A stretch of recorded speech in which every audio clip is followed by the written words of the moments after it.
This morning we have an interesting subject which probably is not as generally known as might be desirable. In antiquity, the first sciences to be developed were mathematics, astronomy, and music. In various ways, in various degrees, in various modes, these ancient forms have been disseminated throughout the entire world. From the most primitive people to the most exalted, psalms, rhythms, and various artistic pursuits have developed and gradually risen to the degree of fine art and classical music. Mathematics was the beginning of it all.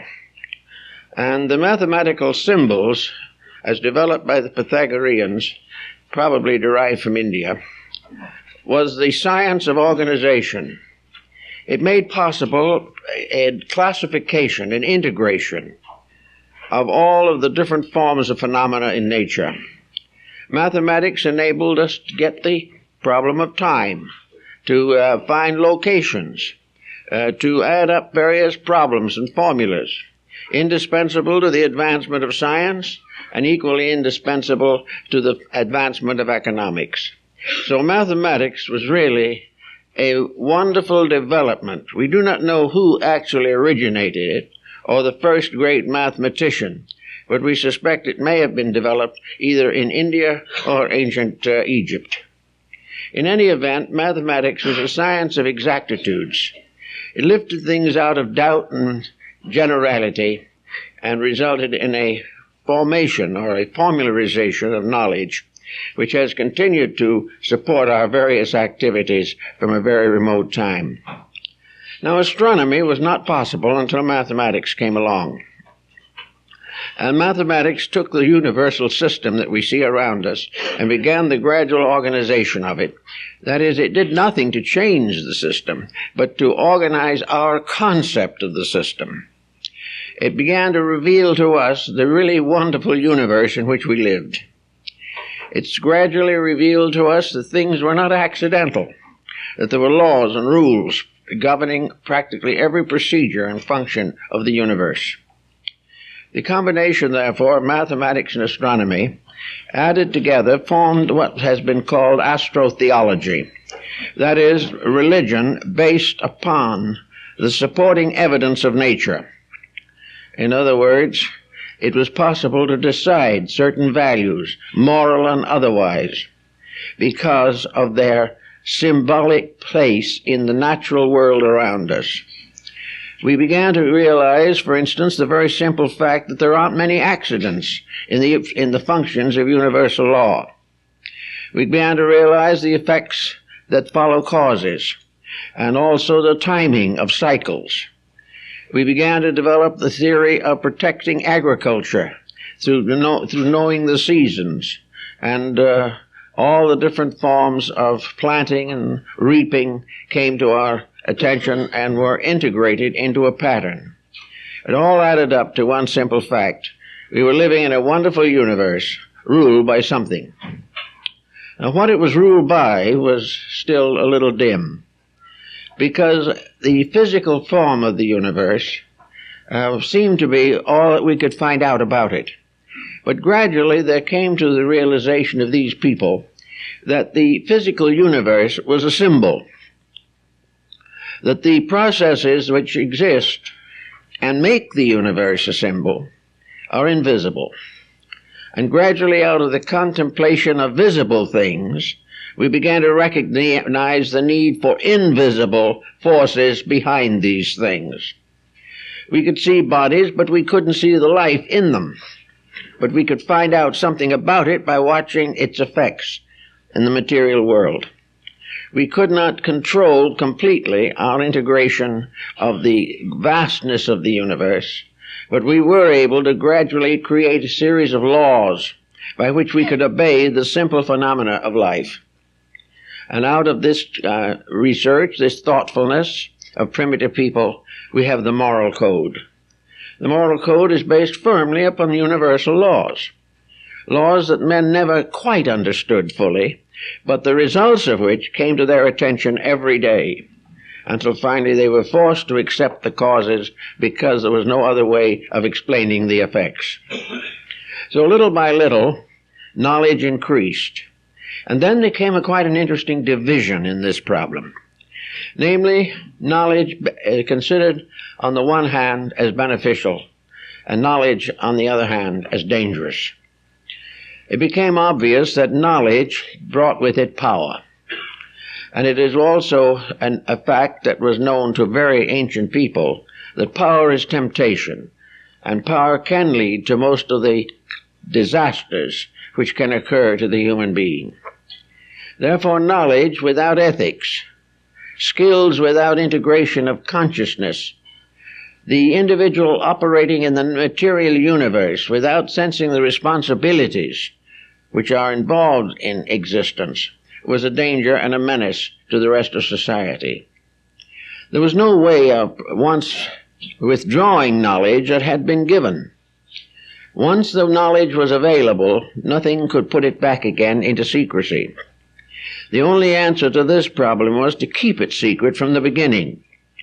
Now, the problem of secrecy was largely in the hands of a philosophical priesthood, or perhaps we might say a great theological structure. This structure was dedicated to non-profit. These teachers and philosophers were dedicated to the service of humanity and were free from all the temptations of personal aggrandizement. These, in turn, decided to censor knowledge so that it might be safely communicated. Knowledge that could not be communicated would die with the original owner. Therefore, there had to be a way of handing down knowledge from one generation to another.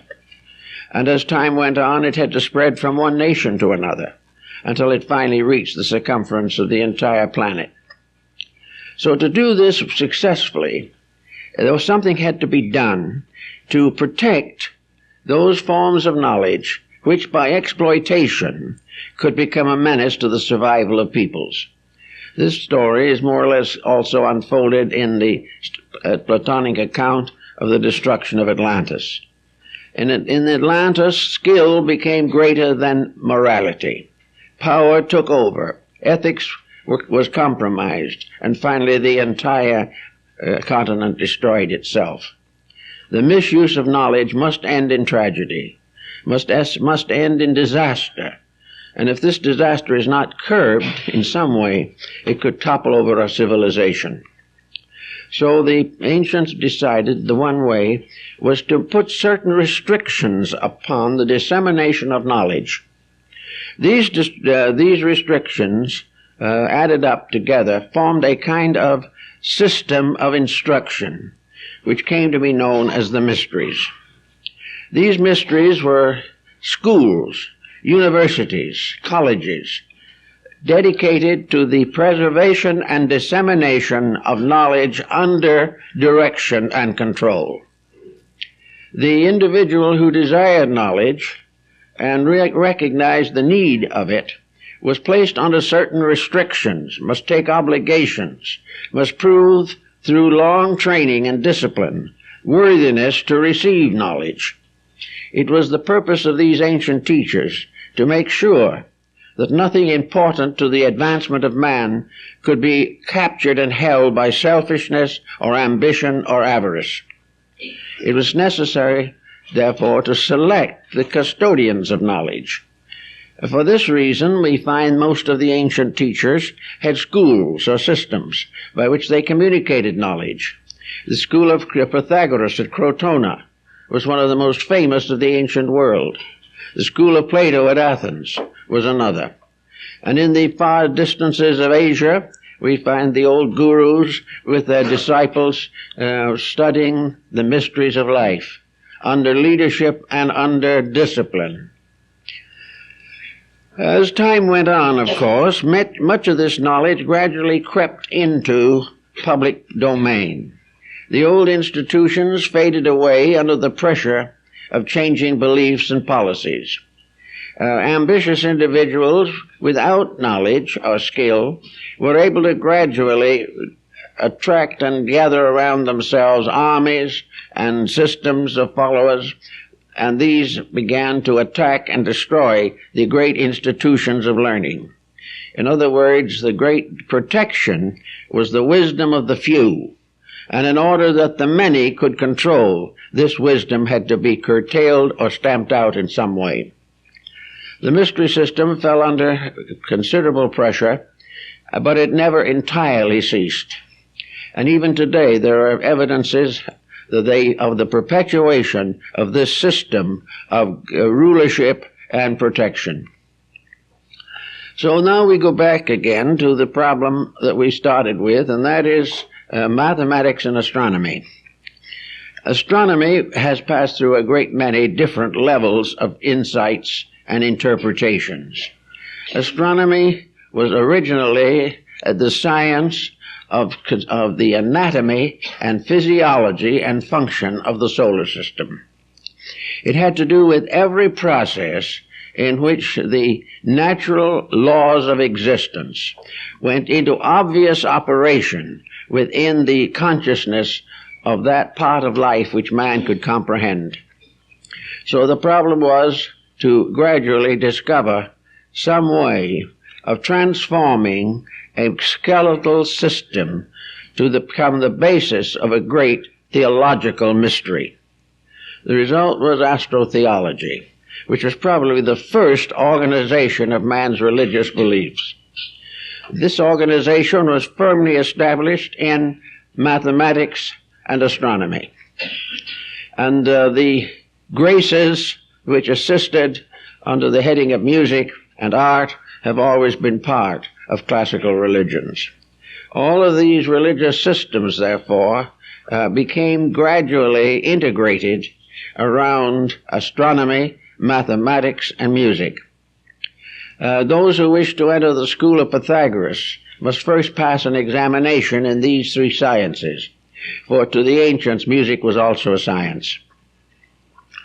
Any of the other teachers who came along or were in other parts of the world put similar restraints upon the communication of knowledge. They had to test the individual as to whether he was truly worthy, on the grounds that the more he knew, the more he could pervert knowledge. If he was selfish, he could use it to destroy or offend or disintegrate the society to which he belonged. It also would provide him with the ambitions which might lead him to conquest, war, and many great disasters. So the ancients had these testings. Now Homer, in a section of his writings called The Cave of the Nymphs, describes the initiation rituals of the ancient astrotheology. And we first point out and notice that the one great religious, astronomical, mathematical day was New Year's, the Winter Solstice. This was the beginning of the year for antiquity. At the beginning of the year, this solstical point was of the greatest and most basic importance. Well, I think we must also realize in studying this that practically every religion and esoteric system we have in the world today developed in the northern hemisphere.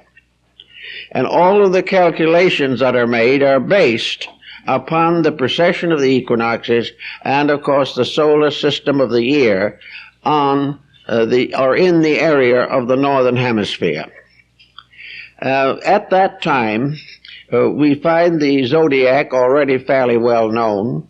We find that most of the symbols found in religion were also to be found in astronomy. We realize, for example, that the 72 elders of Israel were the 5-degree divisions of the circle of the zodiac. We know that the 12 signs became 12 apostles, 12 disciples, 12 leaders, and also that the course of time were associated with 12 major religious revelations. We find that almost every unit that has to do with man's survival is in some way mathematically keyed to the zodiac.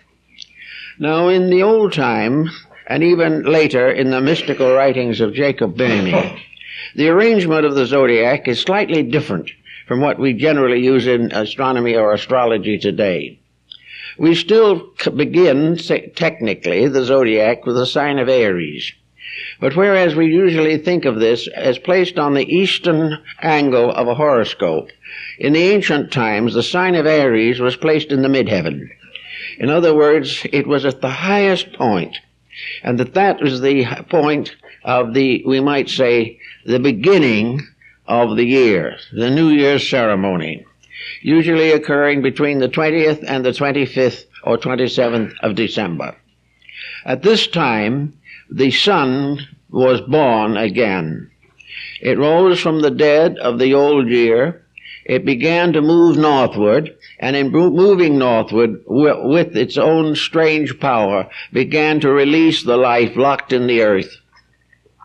So the ancients considered the sun as the principal symbol of deity. No ancient person of wisdom or insight ever thought of the sun as that being, but rather the mirror of it. To the Greeks, the sun god carried a shield, and this shield was the mirror of the sun. It was not the sun, but the sun was there as a symbol of order, life, resurrection, fertility, and inwardly of the illumination of the soul. Therefore, the sun became an object of worship everywhere. In Egypt, for instance, in the course of the development of the doctrine of Akhenaten, the great reformer of Egyptian mysticism, the Aton, or sun, was the supreme symbol. This symbol, in the Egyptian, was a ball of light surrounded by radiant rays, each of the rays ending in the symbol of a human hand. Therefore, the sun was radiating in all directions, lifting up everything that came in contact with, bringing death to life out of the earth. Now, this seemed to be very interesting to most ancient people. It helped them to understand something about life, which otherwise was too difficult for them. The sun also, whether we realize it or not, became a symbol of deity in early Christianity. It was definitely associated with the nimbus, the halo, and the radiance around the heads of saints. It was the symbol of spiritual light manifesting through the physical light of nature. The sun as a spiritual power brought enlightenment to the inner life, releasing the individual from ignorance, superstition, and fear. In the outer world, the sun was the generator of life and the regenerator of everything that man depended on for survival. Without the light of the sun, he could not live. Also, therefore, that part of the world where the sun was above the horizon was the good part, the life part. Night was the dark part. Night was darkness, mystery, and death. Day was light, brightness, and wisdom. So that the life of the individual was gradually divided into these two hemispheres, the hemisphere of light and the hemisphere of darkness. Light became the symbol of growth and hope and wisdom. Darkness was a groping. Therefore, darkness became an appropriate symbol of ignorance. That which was ignorant lived in darkness. That which was wise lived in light. Now, how did the ancients understand ignorance? To the common people, ignorance was lack of formal education. To the priests of the mystery, ignorance was the lack of internal realization of good. Therefore, all of the changes that take place in the world, in the seasons and in the ages, in the great processional of the equinoxes, all these things have their equivalent within the person himself. He had his solstices and his equinoxes. He had all of the different planets of the system. He had all the different zones and spheres and degrees of the zodiac within his own constitution. And out of this came the great symbol of the grand man of the universe. This was very strongly emphasized in the Kabbalah and also in the early rites of the Rosicrucians and other mystical associations in Europe.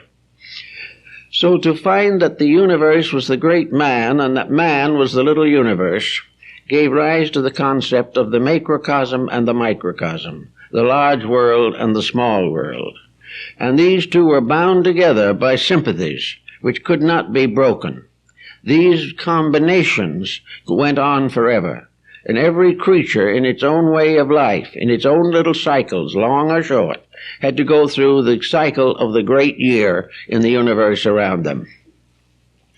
Now, as Homer points out in the Cave of the Nymphs, with Aries at the top point in this cycle, then the vernal equinox at that time was said to occur in Cancer, which was the next important point.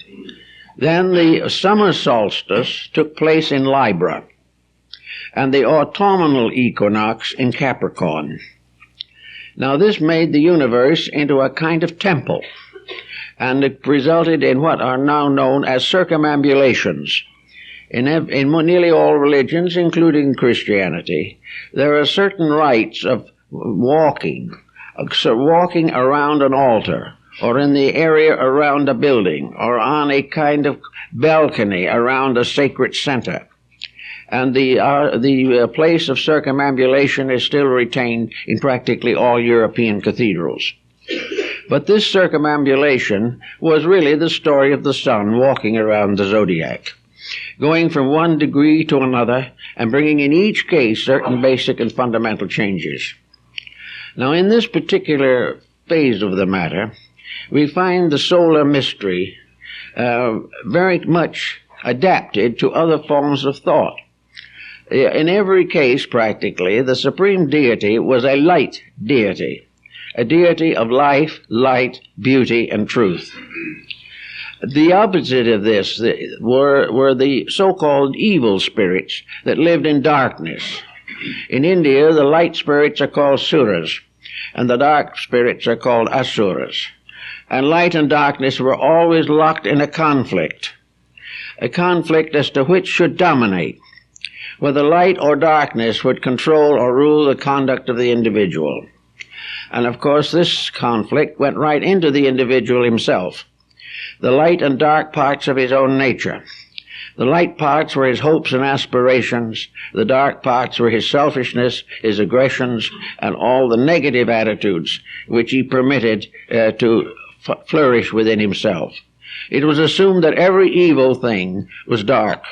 The reason being that in darkness, the evil has to represent ignorance. Nothing that is wise is dark. This has nothing to do with the appearance or physical structure of the individual, but has to do with the inner construction of his life. Wherever light rules that person, he is light. Where darkness is allowed to go uncorrected and no effort is made to improve oneself, then the darkness is there. And darkness is selfishness, it is self-centeredness, it is corruption, and it is all of the evils which have afflicted man since the beginning of his existence. So the light and dark situation now portends. And we know that every year at the winter solstice, the sun god is born. In the temples that were built in Greece, Egypt, India, China, and many other places, the symbolism of the solar system was built into the architecture, so that it was there in every case.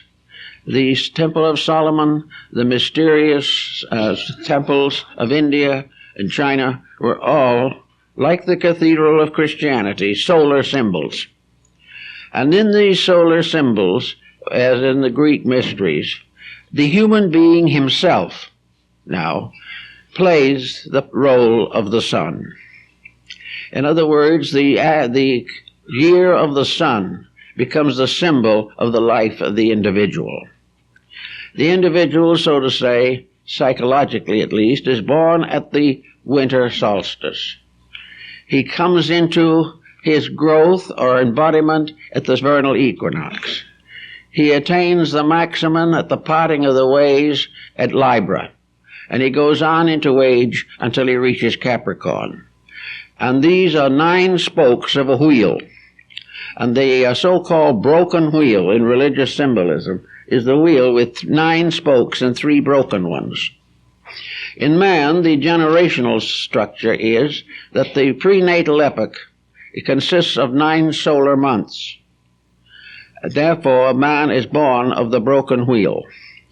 Furthermore, of course, the ancients said that man, coming to true birth, must pass through 9 months in the womb of his mother and 3 months in the womb of the temple. In other words, the year was completed by 3 initiatory degrees by which the individual came into his own maturity. The individual was born with 3/4 of the circle. The other quarter of the circle had to be earned. And the 3 degrees of this earning have been perpetuated in most of the religious and mystical organizations of the world from the beginning. So the individual, to perfect his life, must pass through the experiences which are indicated by this solar system structure. Homer tells us, for instance, that souls coming into birth entered through the sign of Cancer, and at that time they drank of the cup of mimesime, of forgetfulness, and forgot all else but what's coming in the future. They then descended through Leo, Virgo, to Libra. And Libra was a pair of scales. And the Libra scales is the psychostasia of Egypt, the weighing of the soul. It is the dividing point between the involutionary and evolutionary march of the soul through the zodiac. Having attained this balance, and having been tested, the soul then begins to emerge from the chrysalis of its material existence. And from the time it enters Libra to the time it reaches Capricorn, it is advancing toward enlightenment. At Capricorn, it comes to the gate of exit from the body. The Cancer is the entrance to the cave. Capricorn is the exit. And therefore the cave is embodiment, incarnation, and establishment in the material universe. In Capricorn, the individual comes to the end of material existence. Therefore, we almost always represent the sign of Capricorn as an old man with a scythe walking with a tiny child that has just been born.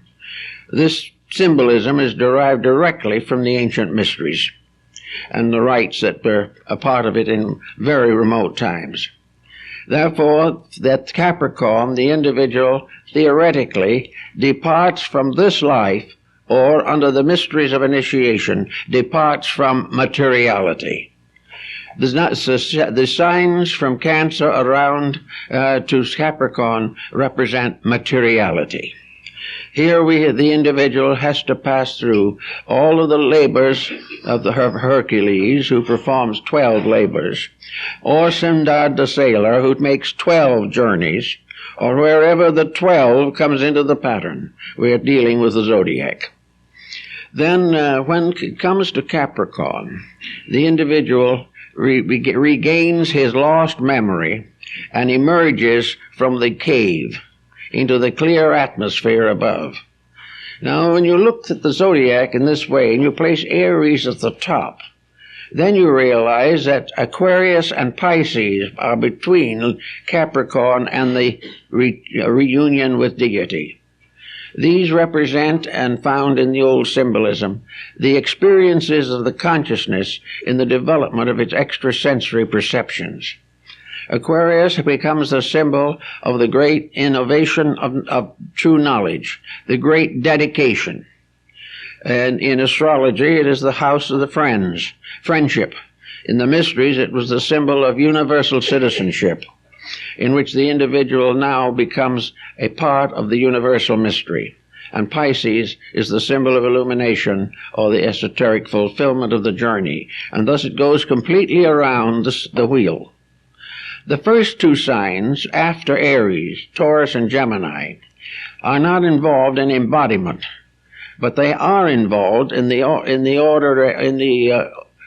superphysical aspect of the universe, because the 5 signs, Aquarius, Pisces, Aries, Taurus, Gemini, belong to the invisible world of causes, from which the soul descends into embodiment. And from the time it enters embodiment to the time when it casts off the body, it remains obscured. It remains concealed from its own identity. It must struggle in darkness. Now, in the mystery system, this is a point of great importance, because from the time the entity enters through the gate of Cancer, of birth, to the time when it exits again through Capricorn, it is in a world which is strange to it. It is in a world in which it is being tested for its own immortality. Not that the immortality is threatened, but because until the soul has made this journey, it cannot be safely entrusted with the great truths of life. This is the place or the sphere of learning. And the learning must be gradually based upon one factor only, internal integrities. In the lower hemisphere of darkness or of ignorance, there is no great light available. Almost all of us recognize now the failure of materialism. Well, the lower half of the great circle is the sphere of materialism. Materialism is the ethical darkness.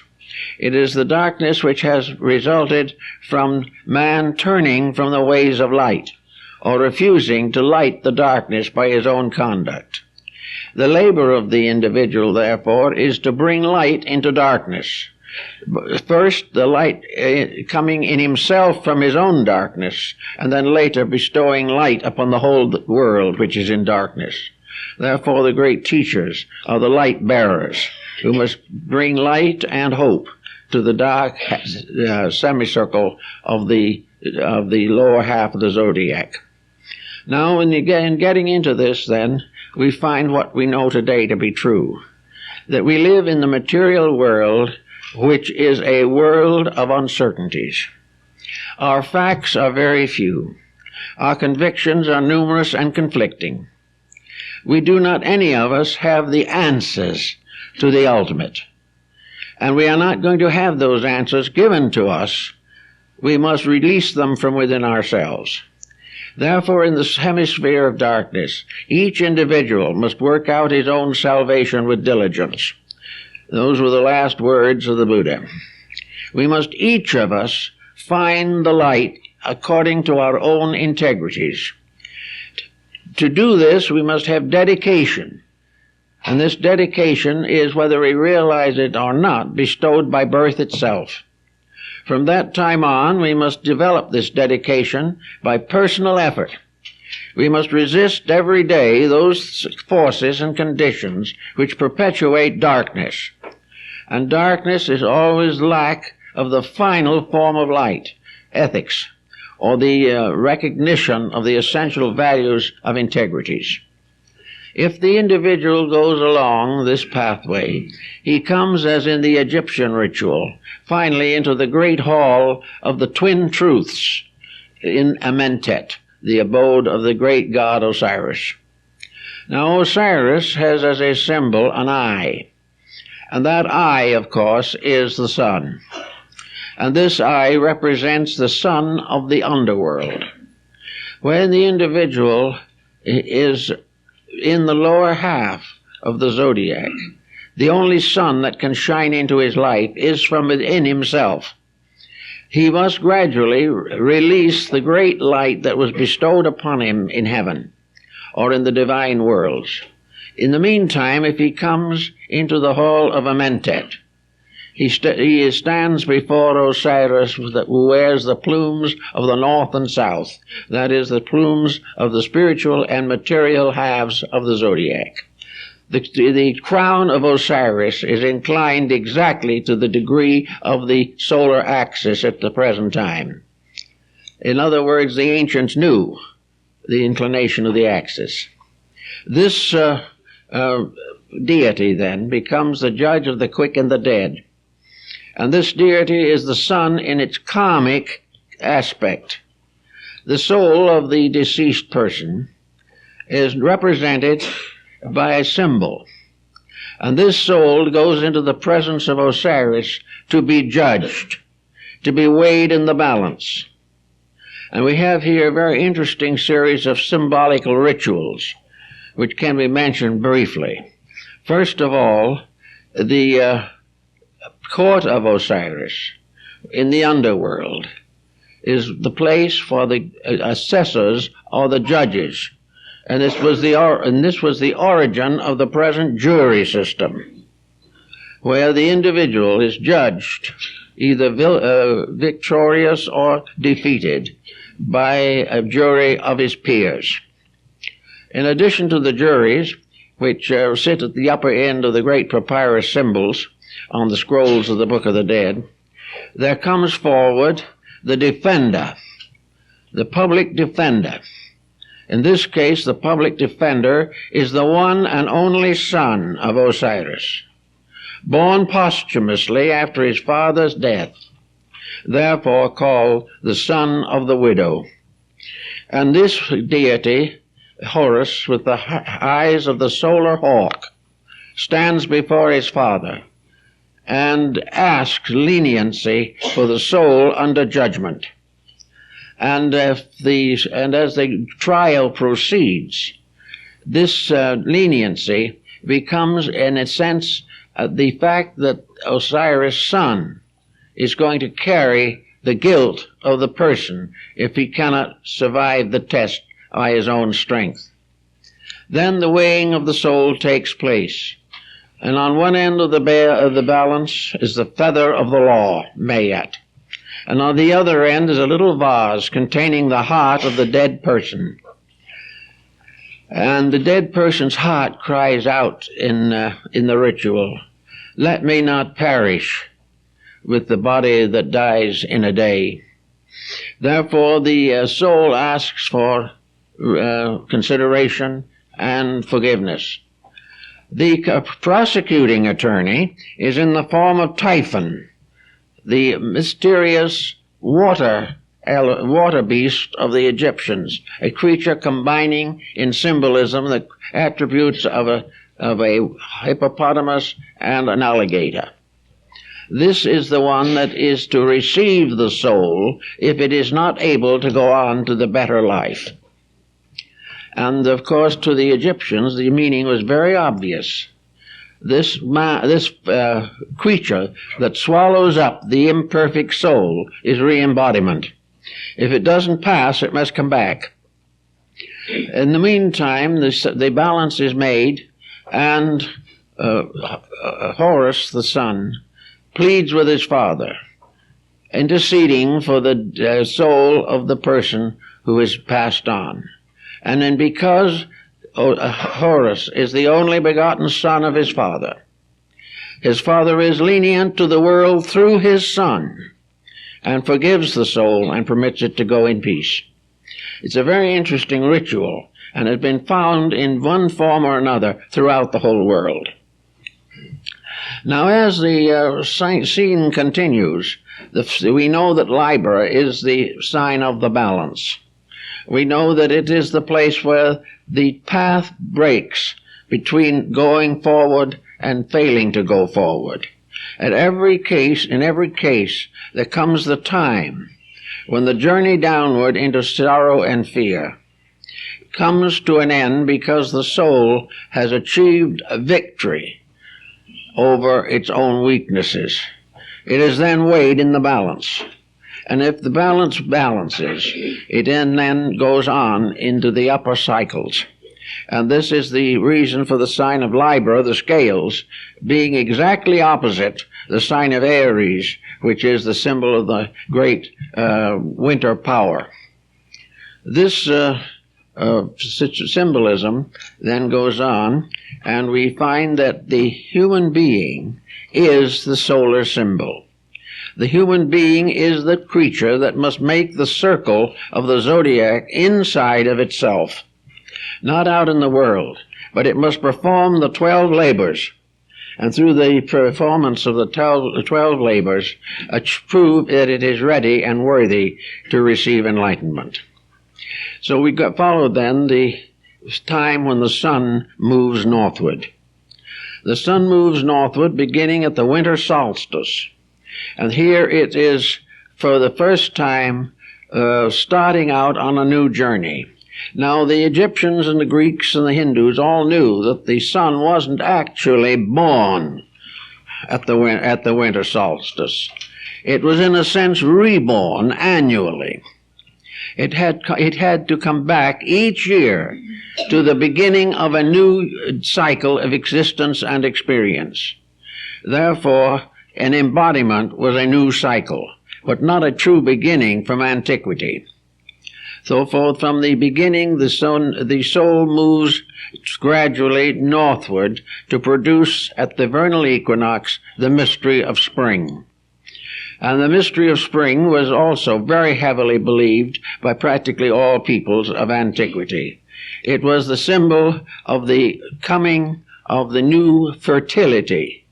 That which was conceived in Aries is born into material life in Cancer.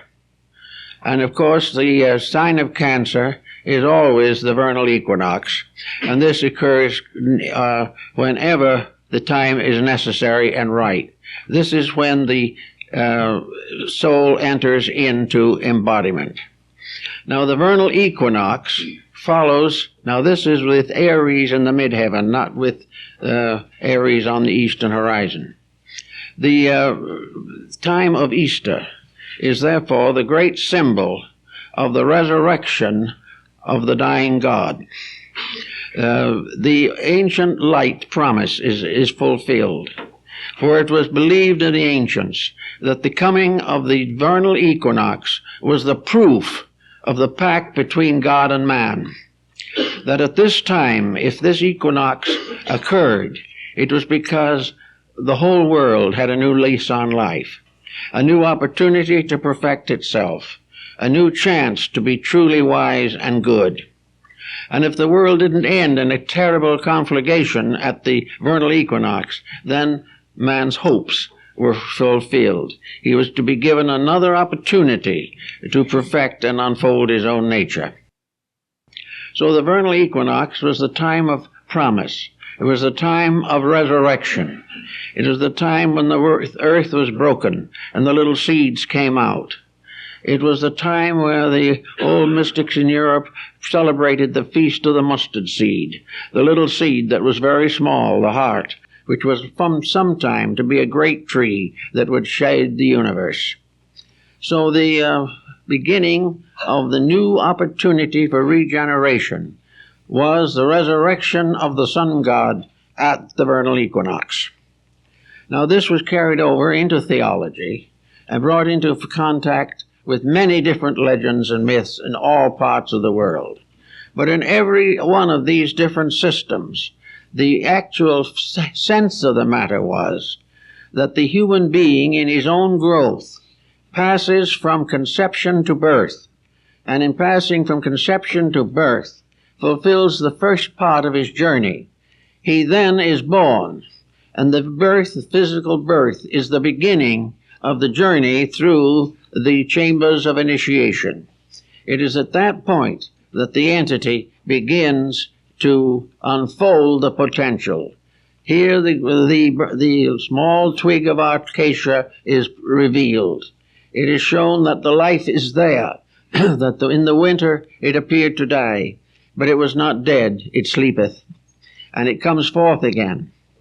And in the life of every individual, when sorrow, misery, destruction, evil things plague the life, make it seem very difficult, by quiet contemplation of realities, we all discover that there is in us the germ of an immortality that cannot perish.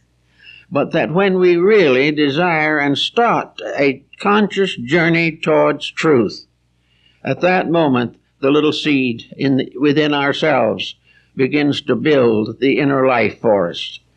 The seed becomes the tree of the soul, as it was called by Bhemi. So we can start out on all the problems and processes of life. And we are not shown what to do or told exactly. We have the experience of our ancestors. We have three great directives to help us. One of these directives is observation, to see what is happening in the world. Another directive is experimentation, to try a thing and see if it works. The third one is tradition, the gift we receive as a legacy from our ancestors, who have passed through all kinds of experiences and problems. If we are able to use these three instruments, they will guide us, or guide the sun, from the vernal equinox to the summer solstice. It will then bring into play all of the labors of life, for it is from the time of the planting to the time of the harvest that the individual must guard his properties, must sacrifice his time and energy to protect the crop which he has planted. The farmer, therefore, is most busy in those months in which it is necessary for him to prepare for the harvest that is to come. Therefore, in life, young people must prepare for the harvest of the years. Those starting out must build for the future. And in each instance, the great supreme power to achieve that which is most necessary or most desired lies in the dedication of the individual to the principles of his religion. Actually, therefore, the ancients didn't have religions just the way we have them. They didn't have so much formalization. Most religions of antiquity were religions of joy. There were very few sorrows in the religions of ancient peoples, because they believed so firmly in the reality of good that they even accepted troubles and tragedies as testings of good, of means of strengthening. Adversity tempers the steel of the human soul, making it strong in emergencies. And the old peoples of the worlds of long ago accepted many of the problems that we reject simply because they realized they were part of life. So in this part of the testimony, we go back again to the temples, and we find that the disciples take these initiatory vows and begin the journey through the three primary degrees of initiation. And the sun does the same thing in the three primary degrees between the testing of the soul and the entry of the cycle, the sun cycle, into Capricorn. Here we find three definite efforts made to prepare the individual for the three great steps that he must take later. Here he is supposed to conquer the three parts of himself which are subject to the stress of initiation: the body, the heart, and the mind. But the body, he must discipline the flesh until it becomes serviceable as an instrument, to give it all care that is necessary. No legitimate system of ancient religion ever tormented or tortured the body for purification.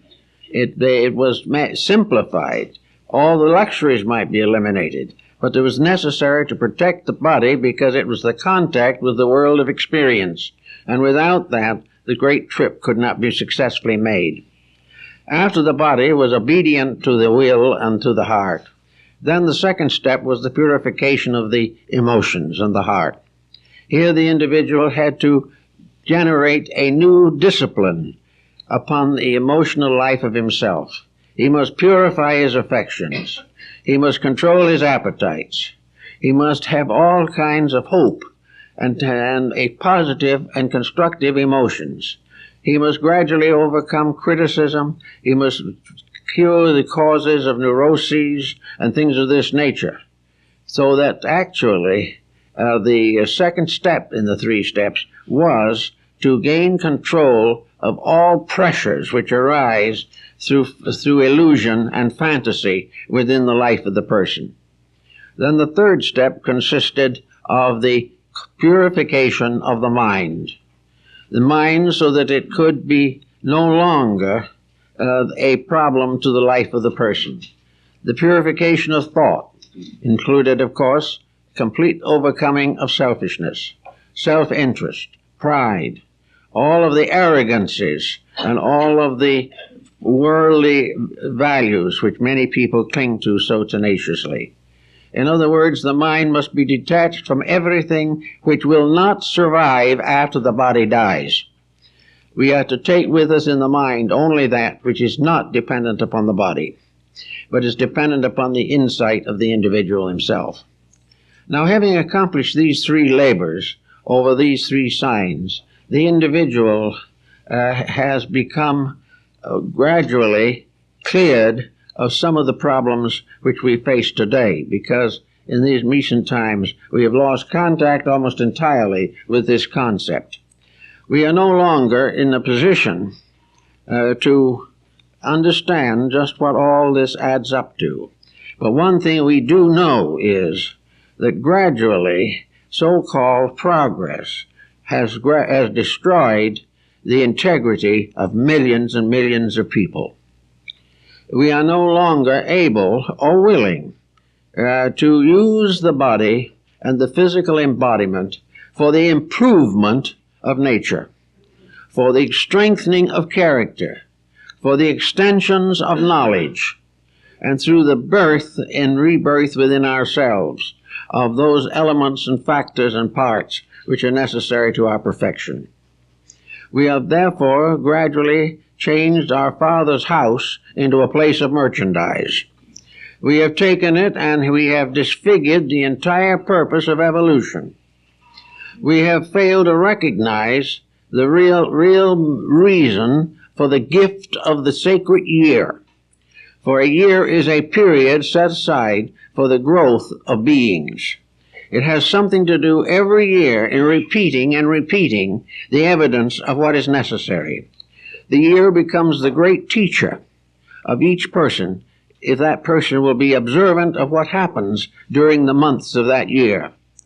He will also gradually come to recognize that the loss of the memory of the past at Cancer, when he enters the gates of oblivion, this loss is restored to him at Capricorn.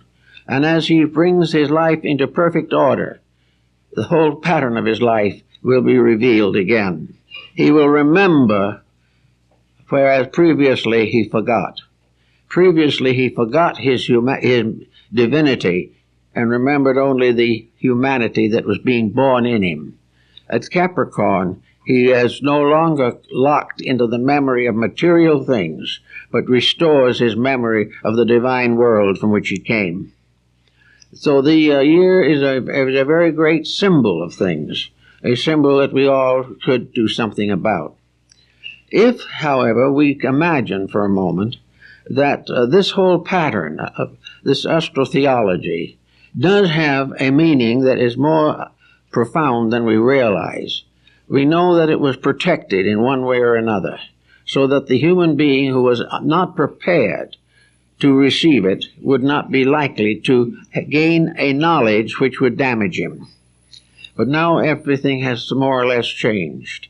The old systems have gone away. There are still traces of them, and some very good older systems still function. But for the most part, people today have no consideration for the consequences of action, and they have no realization of indebtedness to the universe, a debt which must be paid by conduct. While this condition remains as it is, we have some of the great tragedies of life. At some time in the remote past, for example, science, which was in the hands of a very exclusive group, not exclusive in the sense of snobbish, but exclusive in the sense of knowing, informed, and morally incorruptible. This knowledge was placed in the keeping of persons who had already forsworn all personal advantage, who had already forsworn any action for profit that was contrary to principle, and had accepted the obligation that everything that man discovers must be brought to the altar of God. Now, as a result of this type of disagreement, discourtesy at the moment, we can take a little look at science. Here we have probably one of the most valuable instruments the world has ever been given. An instrument bounded and founded in the great triad of mathematics, astronomy, and music. Science which has developed itself in many, many ways and has given us a great number of very pleasant privileges and has made life easier for millions of people. And in this respect has gained our confidence. But we begin to notice something. We notice that the scientist has not taken the obligations that were given in the ancient mysteries. He has not forsworn fame. He has not declared that he will invent only that which will serve good. He does not permit his secrets to be carried out if he is properly informed, if they will bring damage or injury to any other living thing. So what is happening? We have a scientific world which has given us much to be grateful for, but might sometime give us that which will extinguish all the good that science has ever given.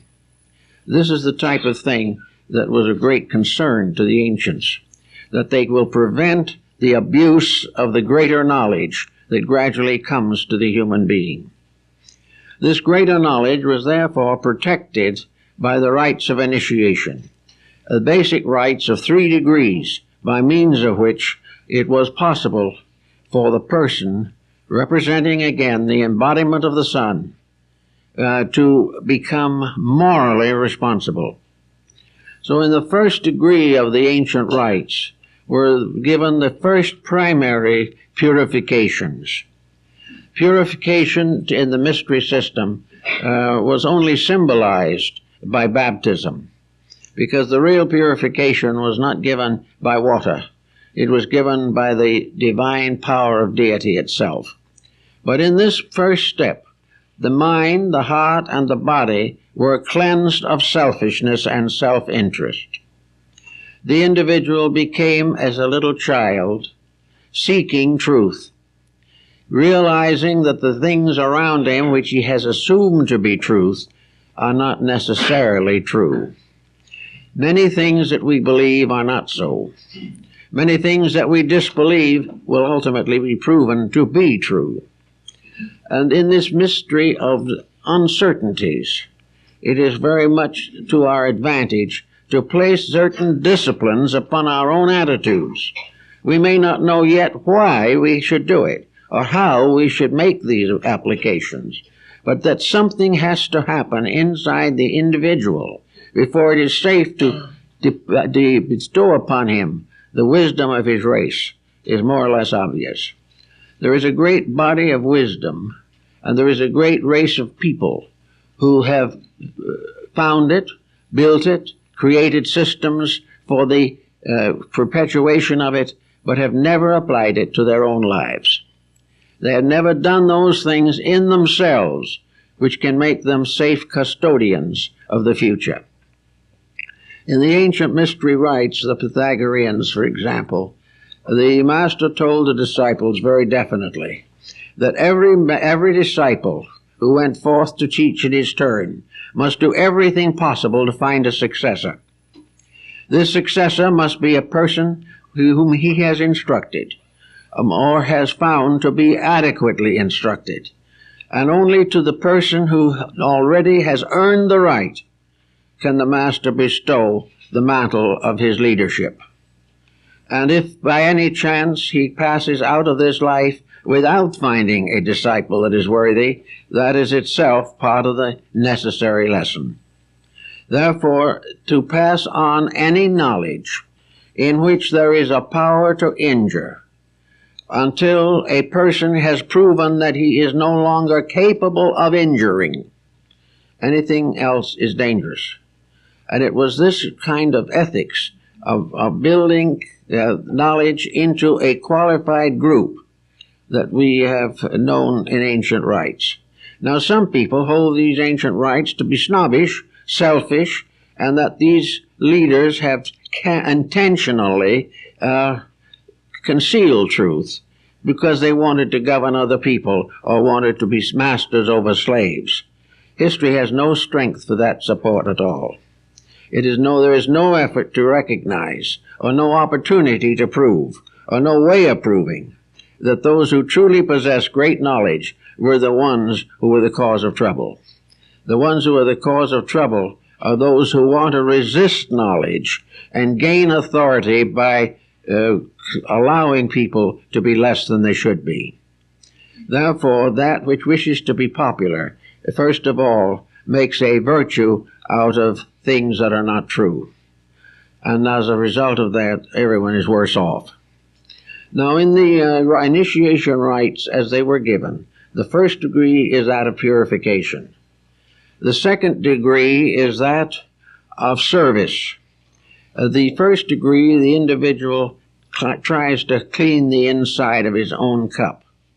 The second degree, he is dedicated to the service of some need or some person in his environment or for whom he has responsibility.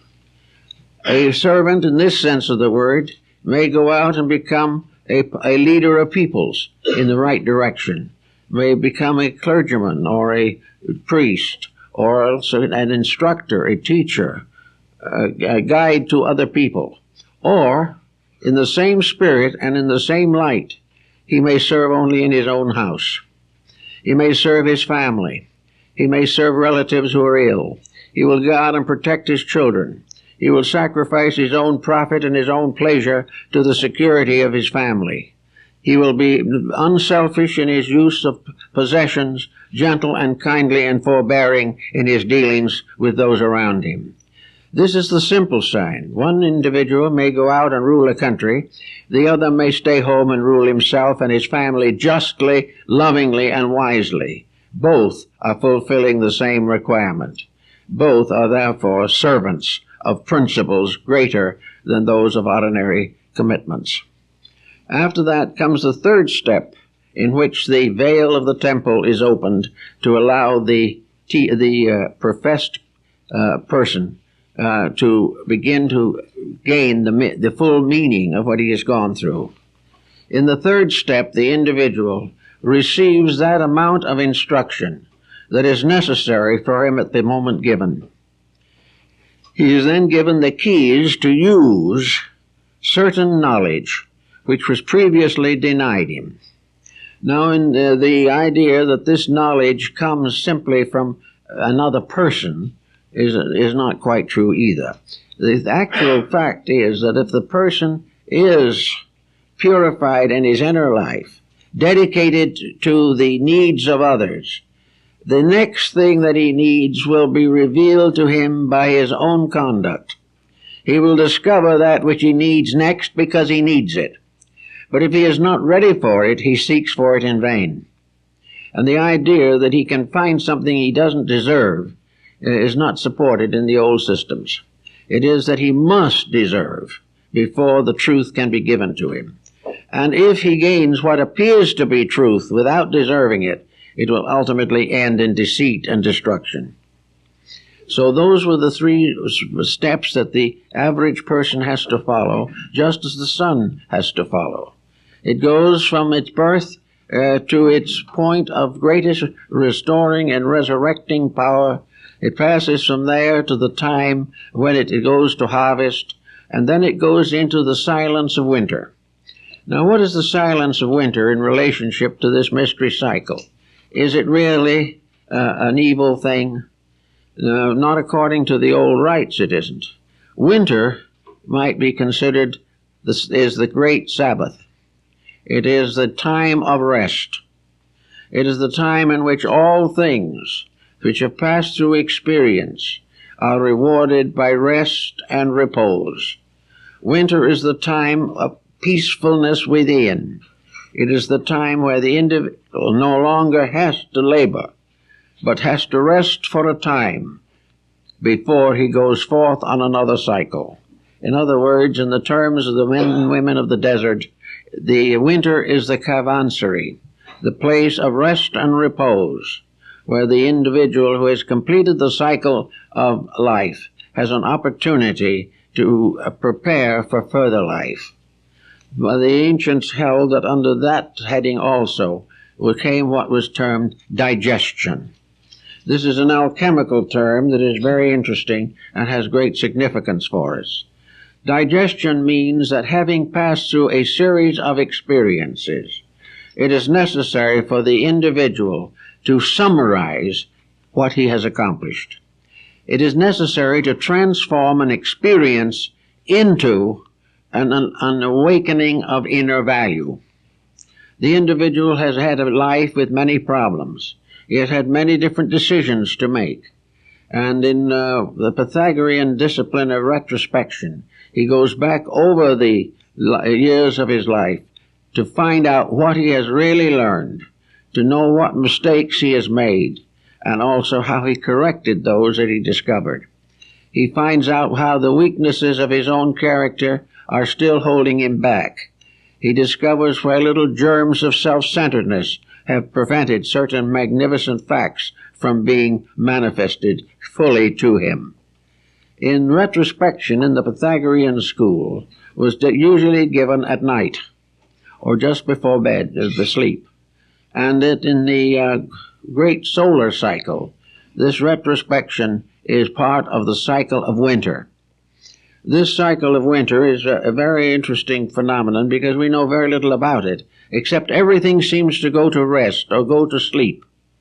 And there are few things, however, like the evergreen, which was among ancient peoples always the symbol of immortality, and therefore the Christmas tree, that in this phase of the situation, the soul comes to a temporary condition of after-death awareness.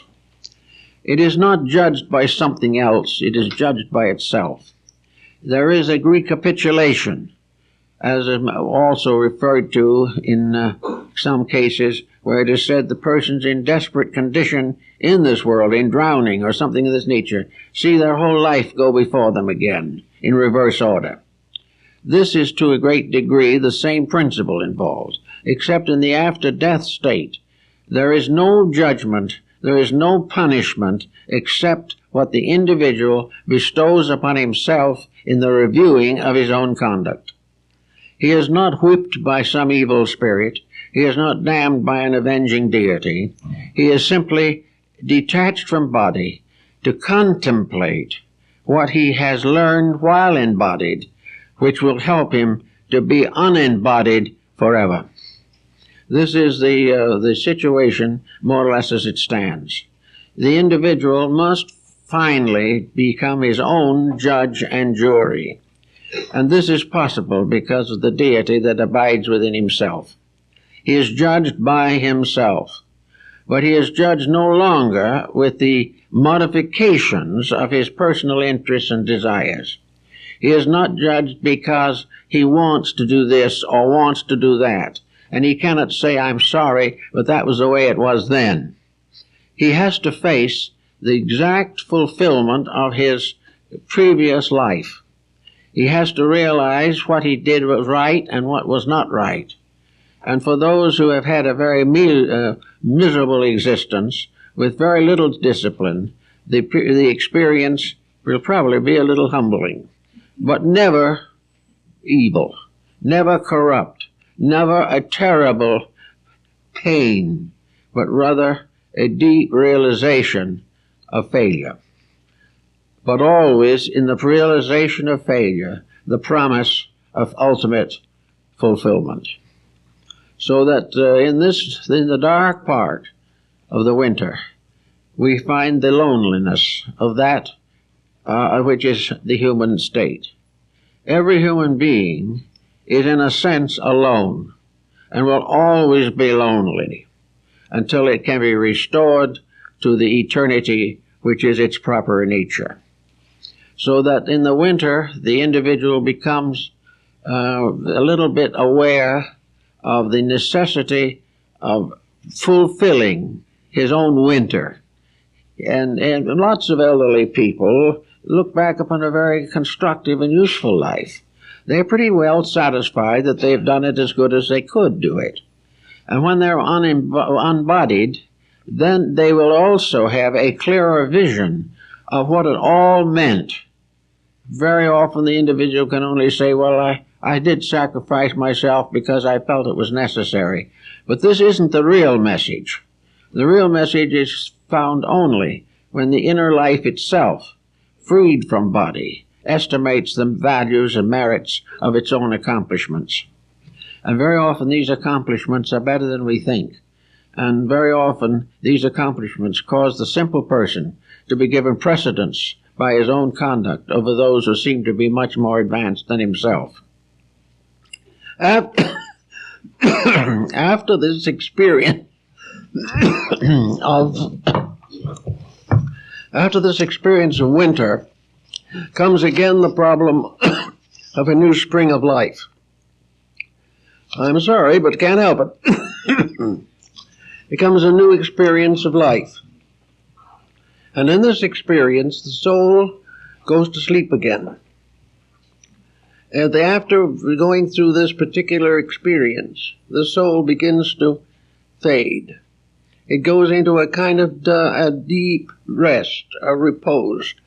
And you will find that in studying various books dealing with these subjects, there is really very seldom any description or any discussion of the interval between embodiments. We have long assumed, of course, that this interval was filled with compensations and punishments and so forth. But let's realize for once and for all that all of these things are internal. That the individual in the interval does have a communion with themselves. They are not surrounded by fork-tailed demons. They are not punished forever. They are not lost. They are not lost souls. They're people who are trying to explain to themselves the mistakes they made last time and making resolutions not to make them again. In other words, it is a quiet self-contemplation. Now, if a person has committed some very serious fault or some very evil deed, then in this clear atmosphere of realization, this sudden experience of a larger existence than the person ever realized in the material world, there can be some serious repentance. There can be a realization of the great mistake that was made, and also perhaps a dedication of some kind to remedy that mistake in any way possible. In other words, the individual is born into this life, again through the gate of cancer, not just simply as a brand new little infant, but as a person or a being that has learned something by an after-death cycle, and that this learning must be incorporated into the new embodiment. This learning must become part of what is brought forward into the new incarnation. And it is the nature of things that each incarnation should be a little improvement over the one that came before. So we have the interval bringing the person back with a personality, with an integration of their own. Each individual is the sum of his own mistakes and also the sum of his own accomplishments. He comes back midstream in a great cycle of unfoldment. He comes forward with various degrees of achievement. And very often, the more advanced his degrees of achievement, the more simple his life will be here. Wise people do not wish to burden themselves with those excesses which contribute to temptation and misery. Therefore, those who have a deep understanding will probably live a simple life. But they will also have certain experiences which they will confront again. If necessary, they will be placed in a difficult family situation which they must solve because they didn't solve it before. Another one may find heavy emphasis upon honesty because he has not corrected his dishonesty in a previous life. Appetites also have very strong karmic consequences, and moral delinquencies are punished seriously. The individual must gradually realize that these punishments are in himself, that he wanted them, he needed them, he had to have them, but the moment he is embodied, he doesn't want them. So it is only between incarnations that he really gets a good look at himself. That is the time when the facts of life are most evident and normally available to him. And all these facts that apply to him are within the pattern of his own existence. He is not responsible to the patterns of other people. He is not responsible for anything except his own relationship with truth, and relationship which he is gradually building. As he goes further and further in this structural development, he will find out finally what his purpose is. And he will probably discover what the Egyptians decided it was, namely, that in due time this person will be in fact the very thing which is now his miniature existence. He will become a sun. He will become a great center of light. He will be a center of light in his family sometime. He will be a center of light in his country. He will be a center of light in the world and become one of the great teachers of mankind. And then he will go on beyond this. He will go on into the consciousness of planets and suns and space. He will be growing forever until in each of us the entire universal purpose is fulfilled. Therefore, the daily journey and the time it takes is a very inconsiderable thing. We will find as we go along that the journey that we are really making goes on for hundreds of lives. It goes on, but never twice the same. We never pay for something we didn't do. We never fail to get the reward of what we have done well. But these rewards are in terms of soul growth, not in terms of material circumstances. And as the individual goes further and further into the mystery of the soul world, or the world of soul, he will find that his citizenship there is far more important than his success or failures in this life. But we are all getting a little better. We are all growing. Sometimes a bad mistake is one of the most powerful forces for growth, because it suddenly brings us face to face with ourselves. We find that things like alcoholism, narcotics addictions, and things of this nature become a great burden upon the soul. But the soul learns to overcome them, and in the overcoming it gains a strength otherwise impossible to it. So everywhere, every time, always, the growth is going on to the best of the ability of the human being to perform growth. So in this way, the sun becomes a kind of master plan, which by coming around each time begins to bring a cycle of experiences to nature. Each year the sun comes back to the world. Each year the world is just a little different. Each year the sun performs a slightly different service, and over the period of ages these services vary greatly. But in all cases, nature continues to produce this solar cycle, the sun, in order that it may fulfill its own purpose. The sun is the cleanser, the purifier, the illuminator. And it will come every time to carry on this particular task. Sometimes it will find a dark world waiting for it, heavily burdened with its own errors. Sometimes it will come to a better world, where things seem right. But always the sun in its cycle is working towards the one great end. And that great end, of course, is the final illumination of all that exists. That all things in themselves and by themselves and for themselves shall be fulfilled, or be perfect in their needs and in their operations. Thus we can find in the old sacred books how often the sun deities are called by names that are more or less solar. How we find in every mythology the legend of the dying god. We find forever the mystery of the resurrection through dedication. And we also learn that in this world, gradually, happiness and security come from inward disciplines and dedications. That the individual who disciplines life to the best of his ability is gaining ground. The individual who is gradually weeding out his own selfishness, is gradually correcting his own intensities, who is gaining control of his emotions, and who is no longer able to injure others merely to the satisfaction of his own temperament.